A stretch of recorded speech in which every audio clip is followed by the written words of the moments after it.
Hey internet viewers, it's I, the amazing Flec, and I'd like to thank you for coming back for another one of our Circus and Flow Arts tutorials. Today we're going to learn more about devil sticks. We're going to learn how to do vertical spins, continuous vertical spins, as well as the buzzsaw. Pretty exciting stuff. If you are new to this channel, please know that every Sunday I release a new instructional video on something to do with the Circus and Flow Arts. So it might be a good idea to check my playlist section to see if there's anything in there that might pique your interest. Before we move forward though, a little word on safety. When you're practicing anything you learn here on my channel, please do so at your own risk. Make sure you have plenty of space to move around and be aware of your surroundings to ensure that you don't put anything that you love or you value at risk of being injured or destroyed. I mean, these things aren't that hefty, but you never know. Freak accidents can happen. And if you find yourself getting uncomfortable or in pain from practicing any of the techniques that you learn here on my channel, please stop doing it. Listen to your body. You gotta take care of this thing. It's the only one we get, right? So safety first, kids. And if for some unfortunate reason something bad happens by practicing my techniques, as I said earlier, practice these things at your own risk and take responsibility for your own actions. I want to teach you new circus skills. I don't want you to hurt anything that you love, yourself, or anything else. So now let's begin. In the previous video, we learned how to do the tick-tock. We also learned how to do the flip-flop. We also learned some horizontal spins, as well as how to combine horizontal spins with your flip-flop, and how to combine your horizontal spins and your one-handed flip-flop together to do a little technique called the infinity. That's my favorite. But today, as discussed and advertised, we're going to learn how to do vertical spins. Also, if you end up dropping the baton, don't let it bother you. Everyone drops it when you're first learning new things. And also remember, if you're not dropping it, you're not challenging yourself enough to learn new things. You might be getting too comfortable with what you already know. Pick it up using the tips at the tippy top of the baton, leaning over the midpoint, letting the bottom half fall and sway into your tick-tock. Back and forth. 1, 2, bottom half flip. 1, 2, bottom half flip. 1, 2, bottom half flip. 1, 2, bottom half flip. And that's just a simple single spin. In order to do more than just one spin, what we want to do is learn how the baton wants to function off of the hand stick. When performing a spin, you don't want to be at the center. You have to be slightly off center in order to get that momentum you need in order to move the baton around the hand stick. I'll grip this way to make it easier. So you push up and over, and as it spins, you'll notice that the hand stick rolls closer to the center with each rotation. Here's the center right here. We'll go ahead and spin around again. All the way around again. We're closer to the center now, you can see there. And one more spin will get us not only at the center, but maybe slightly off. Yeah, look at that. Therefore, every time you spin around the baton, it moves closer and closer to the center. And as you move closer and closer to the center, you'll find that you get less speed, but you get more stability and consistency with your speed. So if we did 3 rotations before we get to the center, that gives us an idea that you only have 1 or 2 good spins, sometimes 3, before you have to do something called a J-scoop. A J-scoop's just a fancy way of describing the energy shape that you draw when you reset the stick and re-catch it in the center. So when we start over here, that's when we get our speed, and if we keep going that direction, it flies right off. You can't just keep spinning in one direction and hope that it stays on. It's going to keep flying off every time. Therefore, your solution is the J-scoop.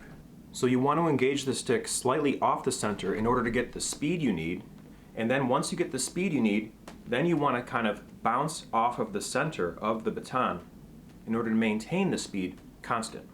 So in other words, in order to get those vertical spins happening continuously, you have to throw the stick up in the air a little bit and then keep helping it along by aiming for the center and just kind of making a J-shaped motion like this.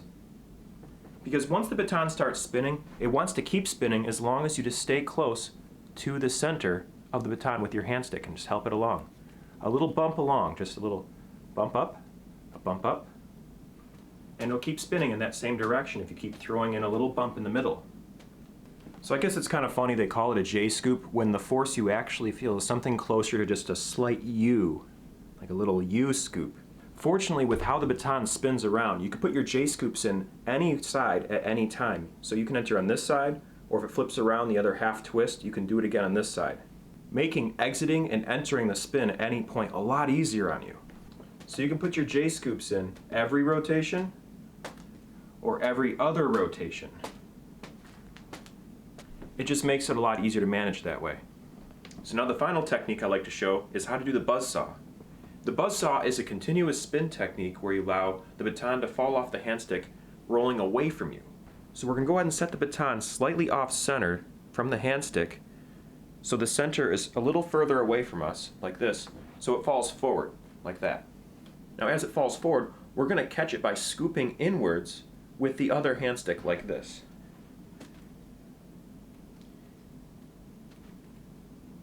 Now you only need to be slightly off-centered for this to work.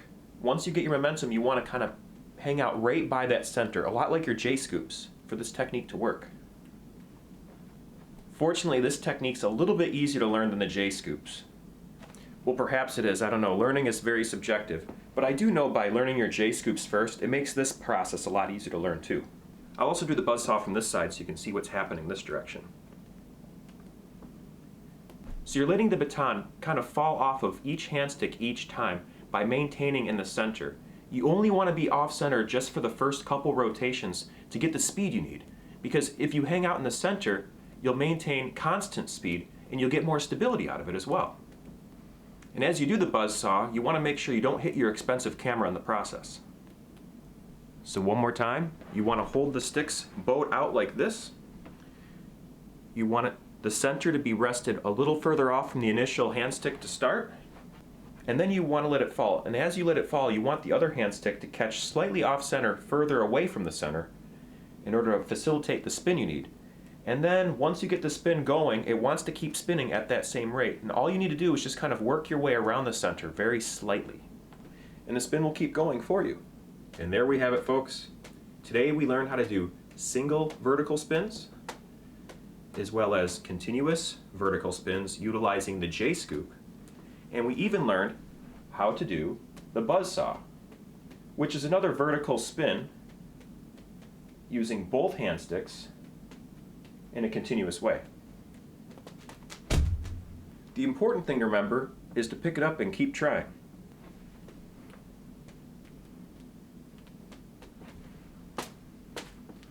Well, I hope you learned something new today, and I hope you enjoyed yourselves. Thanks very much for tuning in, everyone. I appreciate it very much. If this is your first time at my channel and you enjoyed what you saw here today, think about subscribing and maybe throw me a thumbs up. It'll help me get this video seen by other people who are interested in learning circus and flow arts. And I'd love to stay and chat longer, but it's getting pretty late here and I still have quite a bit of editing to do later on tonight. So once more, thank you very much for stopping by. And as always, everyone out there, keep safe, be well, stay humble, and peace.